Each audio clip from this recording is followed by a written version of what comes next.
اس میں پہلے بتایا گیا ہے علم نحو کی تعریف۔ علم نحو کہتے کسے ہیں؟ نحو وہ علم ہے جس کے ذریعے اسم، فعل اور حرف کو ایک دوسرے سے جوڑنے کا طریقہ اور ان کے آخری حرف کی حالت معرب اور مبنی ہونے کے اعتبار سے معلوم ہو سکے، یہ ہے علم نحو۔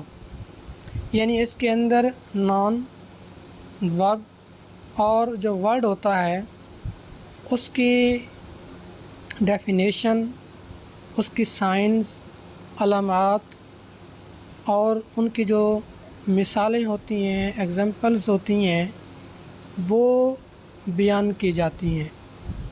مثال کے طور الحمد۔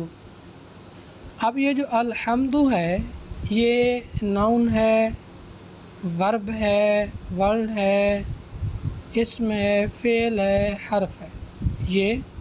اور دوسرا الحمد یعنی اس کی جو آخری حرف ہے دال، اس پر جو حرکت آئی ہے، یعنی یہ جو متحرک ہوا ہے، اس پر ضمہ ہے، پیش ہے، تو اب آیا کہ یہی رہے گا، چینج بھی ہو سکتا ہے، اور یہ آیا تو صرف یہ ہی کیوں آیا، یہ جو ہے اس علم کے اندر جانا جاتا ہے۔ اسی طرح آگے للہ، اب جو اللہ لفظ ہے اس کے نیچے کسرہ آیا ہے، تو یہ کیوں آیا ہے، اس کی بیہائنڈ ریزن کیا ہے؟ پھر آیا کہ جو اللہ کا لفظ ہے یہ صرف ہی کے ساتھ پڑھا جائے گا، اللہ بھی، اللہ ہاں بھی ہم پڑھ سکتے ہیں کہ نہیں پڑھ سکتے، اور یہاں پر اللہ ہی کیوں پڑھا گیا، یعنی للہ ہی کیوں پڑھا گیا؟ تو یہ چیزیں جو ہوتی ہیں یہ نحو کے اندر۔ آگے ہے موضوع۔ موضوع مطلب اس کے اندر جو ڈسکشن ہوگی اس کا مین ٹاپک کیا ہوگا، ہمارا مین ٹارگٹ کیا ہوگا۔ وہ کہتے ہیں کلمہ اور کلام، کلمہ اور کلام۔ اب دیکھیں الحمد للہ، اب اس میں کلمہ کیا ہے اور کلام کیا ہے؟ اب جو کلمہ ہوتا ہے وہ ایک ہوتا ہے، مثال کے طور پر الحمد یہ کلمہ ہے، اگر الحمد کے ساتھ للہ ہی ملا دیں یہ کلام بن جائے گا، یعنی جو ایک ہوگا، سنگل ہوگا، اسے ہم کلمہ کہیں گے۔ اسی طرح ربی یہ کلمہ ہے، لیکن اگر رب العالمین دونوں کو ملا لیں یہ کلام بن جائے گا۔ الرحمن یہ اکیلا کلمہ ہے، الرحیم ساتھ ملا دیں تو یہ کیا بن جائے گا؟ کلام بن جائے گا۔ مالکی یہ اکیلا، وداؤٹ یوم الدین، یہ اکیلا ہم اس کو پڑھیں تو یہ کلمہ ہے، لیکن اگر مالک یوم الدین پڑھیں تو یہ کیا بن جائے گا؟ کلام بن جائے گا۔ سیم یوم ہے، الدین ہے، اس کی کیا ہے؟ یہی حالت اور کنڈیشن بن جائے گی۔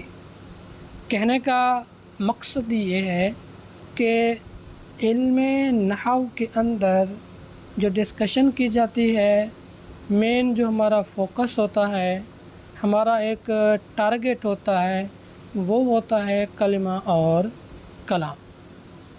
کلمہ آگے کہتے ہیں کہ غرض و غایت، یعنی اس کا پرپس کیا ہے، بیہائنڈ اس جو سبجیکٹ ہے، یہ فن ہے علم نحو، اس کی غرض غایت کیا ہے، کیوں ضرورت پڑی علم نحو کو وضع کرنے کی، اس کو لکھنے کی، اس کو پڑھانے کی، کتابت کی، اس کی کتابیں لکھنے کی کیوں اتنی ضرورت پیش آئی؟ تو کہتے ہیں یہ علم حاصل کرنے کا مقصد یہ ہے کہ انسان عربی زبان پڑھنے، لکھنے، بولنے میں ہر قسم کی غلطی سے محفوظ رہے، خصوصاً قرآن و حدیث کے صحیح فہم کا ملکہ پیدا ہو سکے۔ اب دیکھیں یہ کوئی عام بات نہیں ہے کہ پڑھنا یہ نہیں ہے کہ ہم الحمد یہاں پر ہا جو ہے یہ مڈل تھراٹ سے ادا کریں، نہیں، صرف یہ قرآن کو صحیح پڑھنا نہیں ہے۔ یا عالمین جو ہے عین، یہ ہم اس کو جو ہے اس کو پروناؤنس کریں مڈل تھراٹ سے، یعنی وسطی حلق سے، درمیان حلق سے، عین یا ہا، صرف یہ قرآن کو صحیح پڑھنا نہیں ہے، بلکہ اس کی جو اعراب ہیں، جو اعراب آنے چاہیے، جو شریعت کو مقصود مطلوب ہیں، جو شریعت نے بیان کیے ہیں، وہی پڑھے جانے چاہیے۔ یہ بھی قرآن کو صحیح پڑھنے کے شمار میں آتا ہے۔ مثال کے طور پر دیکھیں، اب یہاں پر ایک لفظ ہے صراط الذین انعمت، صراط الذین انعمت، ان لوگوں کا راستہ، علیہم جن پر تو نے کیا کیا، انعام کیا، انعمت، تو نے ان کو ریوارڈ دیا، ان کے پر کرم کیا، مہربانی کی، ان کو سکسیس دی دین کے اندر، دنیا کے اندر۔ اب یہاں پر انعمت، یہ جو تا کی ضمیر ہے، یہ پروناؤن جو ہے یہ ہے سیکنڈ پرسن کے، یعنی ایک سامنے مخاطب کھڑا، ہم کو کہتے ہیں آپ، اردو کے اندر، انگلش کے اندر کہتے ہیں یو، اور عربک کے اندر اس کے یہ لفظ جو ضمیر مرفوع متصل کے طور پر آتی ہے وہ تا آتی ہے، انعمت، تو نے انعام کیا۔ اب دیکھیں انعمت کو انعمت کو انعمت پڑھ دیں، اس کا معنی ہوگا کہ میں نے انعام کیا، یعنی جو قرأت قرآن کو پڑھنے والا ہے یہ اس کی طرف منسوب ہو جائے گا کہ میں جو ہے انعام کرنے والا ہوں۔ اور اگر انعمتی پڑھ دیں تو انعمتا یہ ہے مذکر کا صیغہ، میسکیولائن، اور اگر انعمتی پڑھ دیں تو یہ بن جی فیمینائن، تو اب یعنی یہ مؤنث کا صیغہ بن جائے گا۔ آپ دیکھیں یہ چیز ہمیں کون بتا رہا ہے، یہ علم نحو بتا رہا ہے کہ بھئی آپ نے انعمت یہاں پڑھنا ہے یا انعمتا پڑھنا ہے یا انعمتی پڑھنا ہے۔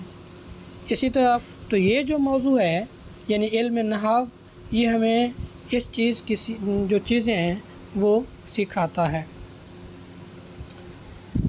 آگے جو ہے لفظ ہے اور اس کی اقسام ہیں۔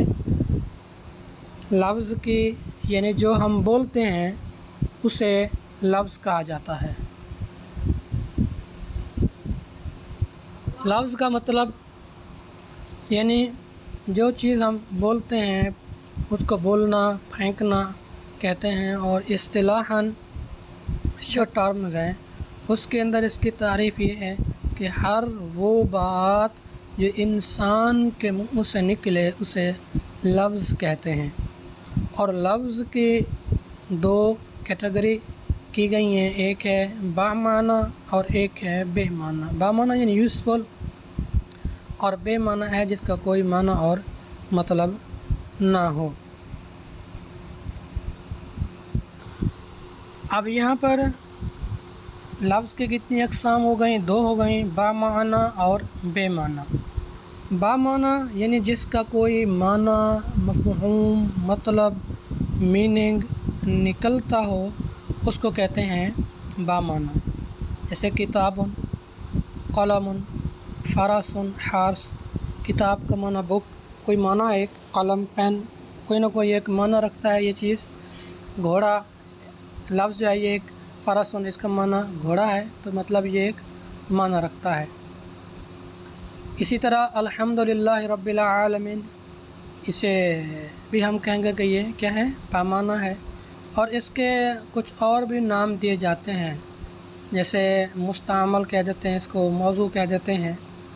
اور نیکسٹ ہے بے معنی، یعنی جس کا کوئی معنی مفہوم نہ ہو، ان میننگ چیز، میننگ لیس چیز، جیسے دیز، یہ زید، لفظ زید ہے نا، اس کا الٹ ہے یعنی دیز، تو اس کا کوئی معنی نہیں ہے، اسے غیر موضوع یا مہمل بھی کہہ دیتے ہیں۔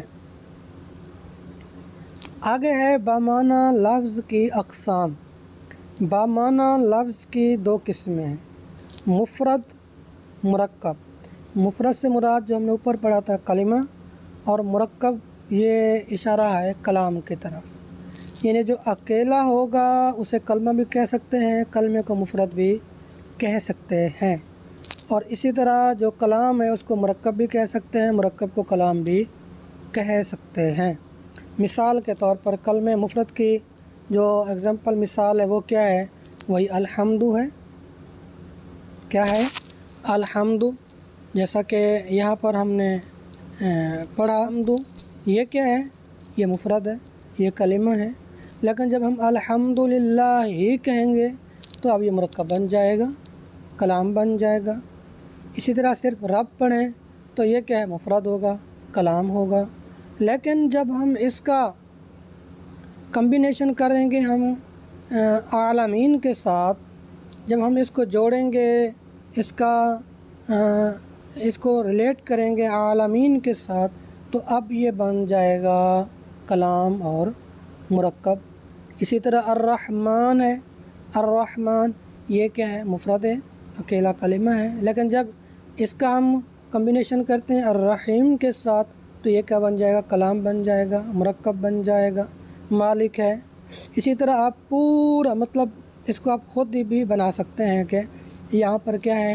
مفرد کون ہے اور مرکب کون ہے، کلمہ کون ہے اور کلام کون ہے۔ اب میں آپ سے کویشچن کرتا ہوں کہ یوم یہ کیا ہے؟ مفرد مرکب ہے؟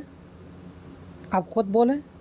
الدین مفرد مرکب ہے، لیکن اگر میں یوم الدین کہہ دوں ملا کر، یعنی یوم اور دین کو ملاؤں تو کیا بنے گا؟ یہ کلمہ بنے گا یا کلام بنے گا؟ مفرد بنے گا، مرکب بنے گا؟ اس کا جواب آپ خود دیں گے۔ اسی طرح مالک یوم الدین، اس کو مالک کو میں نے تینوں کے ساتھ ملا دیا ہے، تو اب یہ کیا بنے گا؟ مفرد بنے گا یا مرکب بنے گا؟ کلمہ بنے گا یا کلام بنے گا؟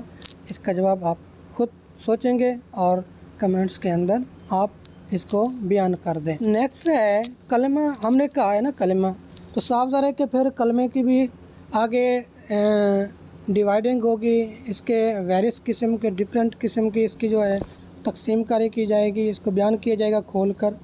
تو اب کلمے کو پہلے لے رہے ہیں کیونکہ کلمہ مفرد ہے اور کلام جو مرکب ہوتا ہے، جو مرکب ہوتا ہے جو بہت سارے جملوں کا ایک کلام بنتا ہے، جس کو ہم کہتے ہیں سینٹینس بنتا ہے، وہ ہمیشہ ایک ورڈ بائی ورڈ بنتا ہے، یعنی کلمہ با کلمہ۔ ایک کلمہ ملایا، ایک کلمہ ہے، پھر اس وقت اور ملایا، یہ مرکب بن گیا، اور ملایا مرکب بن گیا، اور بنایا مرکب بن گیا۔ تو اب کیونکہ مرکب بنتا ہے کلمے سے، تو اس لیے پہلی جو یہاں پر ایکسپلینیشن کر رہے ہیں وہ کلمے کی کر رہے ہیں۔ تو لہٰذا کہتے ہیں وہ لفظ جو مفرد و معنی کے لیے بنایا گیا ہو، رجل مرد، قلم قلم۔ کلمے کی اقسام، کلمے کی تین اقسام ہیں بھائی، اسم ہے، فعل ہے اور حرف ہے۔ اسم، فعل، حرف، اسم، فعل، حرف۔ یہاں تک کل ہم اس کی جو سائنس ہیں، علامات ہیں اور ڈیفینیشن ہے اسم کی، فعل کی اور حرف کی، نیکسٹ لیکچر کے اندر ہم انشاءاللہ پڑھیں گے۔